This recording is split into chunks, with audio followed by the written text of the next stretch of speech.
Welcome to the DOGE Diaries, diving deep into government efficiency. So this whole mansion and cinema blocking the NLRB appointment, Yeah, what about it? it just seems, I don't know, pointed, right? Like a final screw you to the Biden agenda, even as they're both on their way out. I mean, they've hardly been Biden's biggest fans. Remember all the roadblocks they threw up during his first 2 years? Oh, absolutely. But this one feels different, almost petty. Petty? I'd say principled. Why lock in a Democratic majority on a key labor board just as a new administration is coming in? Let the incoming president have a say. But now Trump will likely reshape the NLRB in his image. Think about the implications for worker rights. The NLRB is supposed to be impartial. Besides, haven't unions been pretty powerful lately? Maybe a rebalancing is in order. Think of the businesses. Right? Because businesses are the ones who really need protecting. Sarcasm intended. Look, Schumer's crying foul, calling it an attack on working people. But others are celebrating, claiming this is putting an end to big labor running the show. It's also political. This partisan tug-of-war over the NLRB, it just highlights the need for something like DOGE, you know? DOGE? Well, if DOGE is truly about efficiency, shouldn't it be looking at how these agencies are structured, how their leadership is appointed, to prevent these kinds of partisan battles from constantly playing out? Interesting point. Streamlining processes, reducing political influence. I still have my doubts about DOGE actually achieving anything meaningful, but I see what you're getting at. So, picking up on this DOGE initiative, it's fascinating how they're framing it, right? As this grand efficiency project. But it sounds an awful lot like a thinly veiled excuse for massive cuts. Well, isn't that what a lot of people want? Smaller government, less spending. They're tapping into a real sentiment there. $36 trillion in debt, that's a lot. Yeah, but $2 trillion in cuts? Where's that coming from? They're talking about eliminating entire agencies. The CFPB, for example. That's consumer protection. Are we really okay with just dismantling that? Boebert seems to think so. She's practically giddy about the whole thing. Less government, less oversight, less regulation. It's her bread and butter. Right, but it goes beyond just deregulation. DeGette makes a crucial point. These cuts would likely hit programs people depend on. Social Security, Medicare, even defense. They can't magically find $2 trillion in waste, fraud, and abuse. I mean, there's bound to be some waste, right? Surely they can trim the fat somewhere. Government employees working from home, for instance. That's such a small piece of the puzzle. It's a distraction. And frankly, a bit insulting to the countless federal employees who've been working tirelessly, regardless of their location.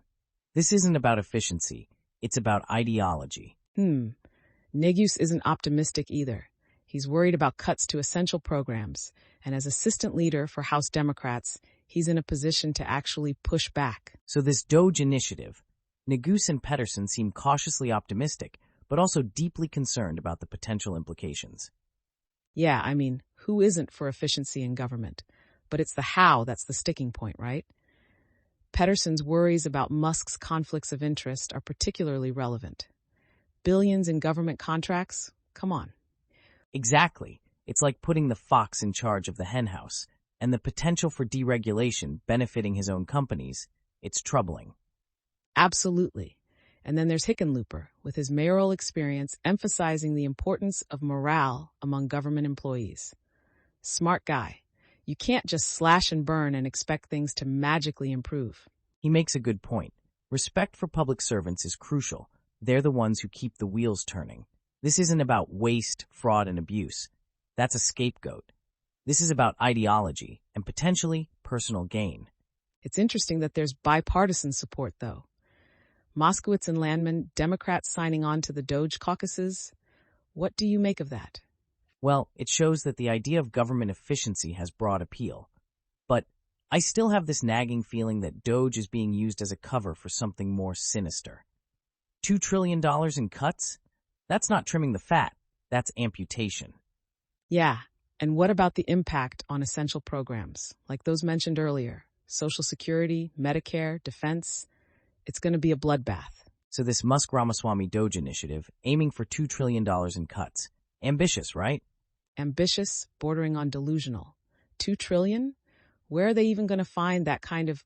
Well, the article makes a compelling point about Social Security, Medicare, and Medicaid. Half the budget, right there. Right? But those are the third rails of American politics. Touch them and you're fried. No one wants to mess with those programs. The article argues that ignoring their unsustainability is irresponsible. We're heading for a fiscal cliff if we don't address them. I see that, but politically, it's suicide. Even mentioning cuts to those programs, forget about it. But what about the scheduled cuts? 11% to Medicare, 23% to Social Security down the line. That's going to happen if nothing changes. Okay, yeah, that's a good point. So what's their solution, aside from the politically impossible? Well, they talk about low-hanging fruit. Site neutrality in Medicare payments, for example. Site neutrality, what's that? Paying the same rate for the same service, regardless of where it's provided. Hospital, surgical center, doctor's office, same rate. Apparently, that could save $100 billion over 10 years. $100 billion here, $100 billion there. It starts to add up. What else? Fraud and improper payments in Medicare and Medicaid. Another $200 billion annually, potentially. $200 billion? Really? That much just wasted? Apparently. And the government isn't even trying very hard to recover those funds. The article mentions hospitals actively trying to slow down the recovery process. Crazy, right? Yeah, that is insane. So cracking down on that could make a real dent. Anything else? They mentioned Obamacare premium tax credits, too. Underreporting of income to get bigger credits, fraud. That could save tens of billions. Wow. So there are areas they could target without touching the third rails. But is it enough? $2 trillion is a lot. The article suggests that there are likely many more attainable savings if Congress is willing to look. It's all about political will, apparently. So DOGE isn't dead on arrival, but its success hinges on Congress actually cooperating? Exactly. It's a big if, but the possibility is there.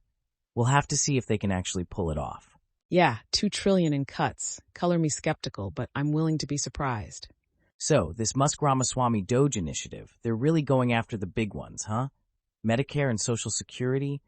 Yeah, the so-called third rails of American politics. No one ever wants to touch those. Political suicide, right? Well, this article from Reason.com argues that ignoring them is even worse. Like kicking the can down the road until we hit a fiscal cliff.